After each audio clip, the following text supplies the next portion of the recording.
ताज्या घडामोडी पाहिजेत तर मग आपल्या C24 तास या YouTube चॅनलला लाईक करा, शेअर करा, सबस्क्राईब करा आणि बेल आयकॉनवरती क्लिक करायला विसरू नका।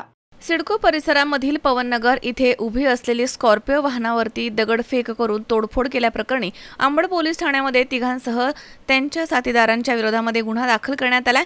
फिर्यादी दीपक खंडू पारदी यांनी दिलेल्या तक्रारीमध्ये 19 जून रोजी रात्री 9:30च्या सुमारास त्यांची स्कॉर्पिओ ही घराच्या जवळ त्यांनी पार्क केली होती। रात्री 10:30च्या सुमारास गौरव पाटील, सोहम कांबळे, प्रेम सपकाळे आणि त्यांच्या साथीदारांनी शिवीगाळ करत दगडफेक केली आणि वाहनाचं नुकसान केलंय।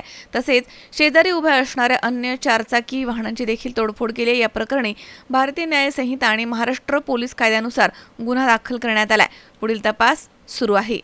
मी इथे भगतसिंग चौकात राहतो, लोकमान्य नगरमध्ये। नाल्याच्या कडेला आमच्या गाड्या उभ्या राहतात, तर गौरव पाटील यांचे साथीदार आले, आमच्या गाड्यांची तोडफोड केली आणि नुकसान खूप केली।